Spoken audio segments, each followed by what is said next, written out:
Olá, pensadores! Bem-vindos de volta ao nosso canal. Hoje, em Geopolítica Estoica, analisamos um dos fenômenos mais importantes do nosso tempo, a luta pelo poder hegemônico no mundo e como esse confronto abre oportunidades concretas que os povos das Américas devem aprender a aproveitar de forma inteligente. A luta pelo poder sempre existiu nas sociedades humanas, tanto individual quanto coletivamente.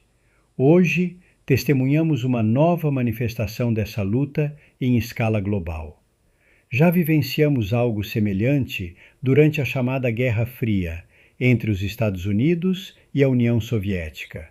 Um confronto bipolar, ideológico, militar e econômico que dividiu o mundo em dois blocos. Foi uma Guerra Fria porque, embora houvesse conflitos indiretos, nunca chegou a um confronto direto e generalizado entre as duas superpotências. Hoje, a dinâmica é diferente. Podemos chamá-la de confronto híbrido ou guerra quente, em termos não convencionais. Embora mantenha um forte caráter bipolar, envolve mais atores e se desenrola em múltiplas dimensões: econômica, tecnológica, cultural, informacional e militar indireta. Os Estados Unidos buscam manter sua hegemonia.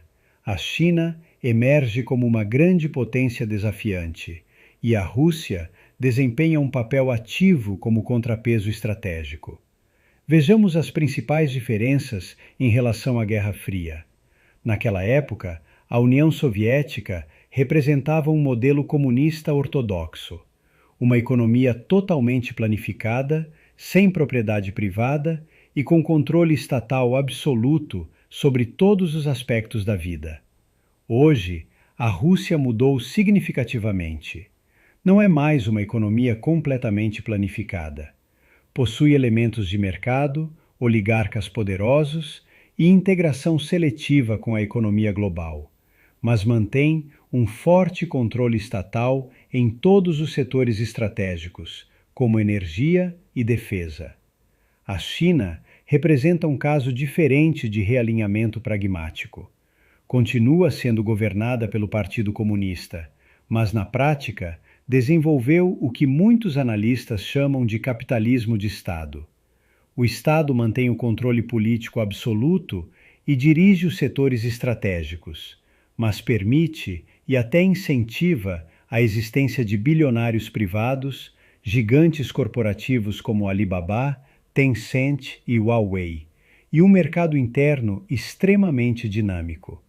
É uma combinação única de controle político comunista com aplicação seletiva do capitalismo.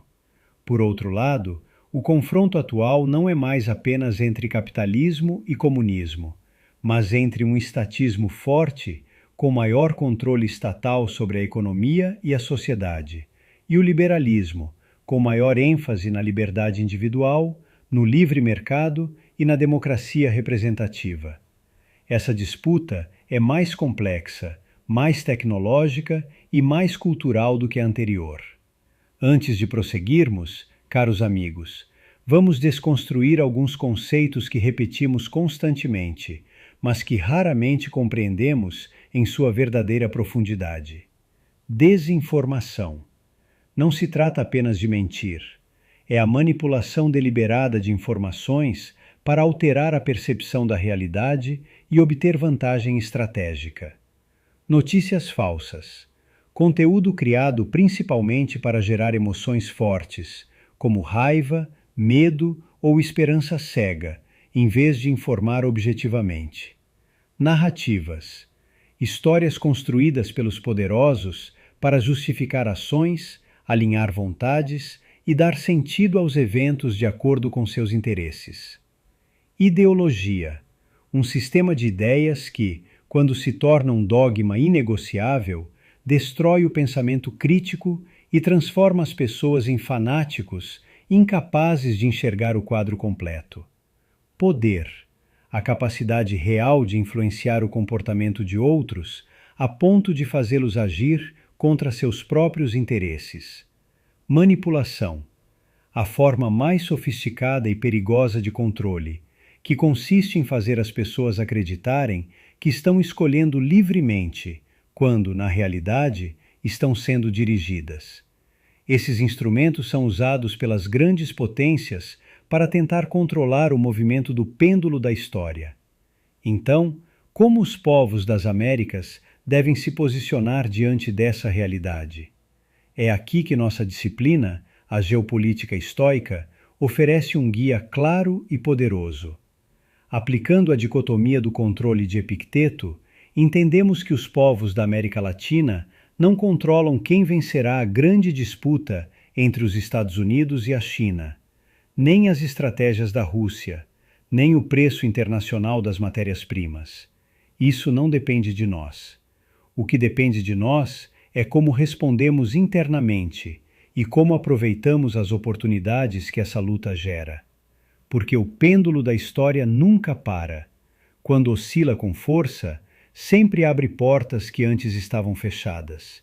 E neste momento, essas portas estão se abrindo em diversos países da nossa região. Vejamos estes exemplos claros. Na Venezuela, a ação direta dos Estados Unidos e a fragmentação interna do regime chavista estão criando uma janela histórica para uma possível transição para um sistema mais democrático, com a possibilidade real de eleições livres, transparentes e totalmente auditáveis. Em Cuba, a mesma pressão internacional e as reações do povo cubano a uma situação de extrema pobreza e falta de liberdades, juntamente com a mudança no equilíbrio de poder regional, estão gerando a necessidade urgente de mudanças que permitam processos de abertura gradual rumo a maiores liberdades e prosperidade. Essas oportunidades não são dádivas de nenhum império, são oportunidades geradas pelo movimento do pêndulo. O desafio estoico é estar preparado para aproveitá-las com prudência e pragmatismo. Isso significa deixar de concentrar toda a nossa energia em resistir ou lutar contra o grande poder e, em vez disso, começar a vislumbrar e agir de acordo com as oportunidades que se abrem. Significa desenvolver a economia, a cultura e os valores de forma integrada. Porque uma economia próspera sem virtude gera corrupção. Uma cultura rica sem valores produz decadência. Somente quando os três avançam juntos é que um povo se torna verdadeiramente forte. Esse é o verdadeiro escudo de uma civilização. Ser capaz de alcançar um estado favorável e mantê-lo efetivamente ao longo do tempo. A geopolítica estoica nos ensina que a verdadeira soberania não é isolamento nem submissão a qualquer império. É prudência ativa, saber ler o movimento do pêndulo e agir decisivamente quando as oportunidades surgirem. Pensadores, a luta pelo poder mundial continuará. Impérios surgirão e cairão. Mas os povos que desenvolverem caráter, unidade, discernimento e sabedoria serão os que transformarão o caos global em progresso real e eudaimonia coletiva. Gostaria de ler seus comentários com atenção. Vocês veem oportunidades concretas em seus países que o povo deveria aproveitar agora? Vocês acham mais importante resistir ao poder externo ou construir sobre as oportunidades que estão surgindo? Se você gostou desta análise, curta, compartilhe o vídeo e inscreva-se no canal. Ative as notificações para não perder o próximo episódio de Geopolítica Estoica. Pense bem e viva melhor. Que a virtude, a clareza e a sabedoria estejam sempre com você. Até breve.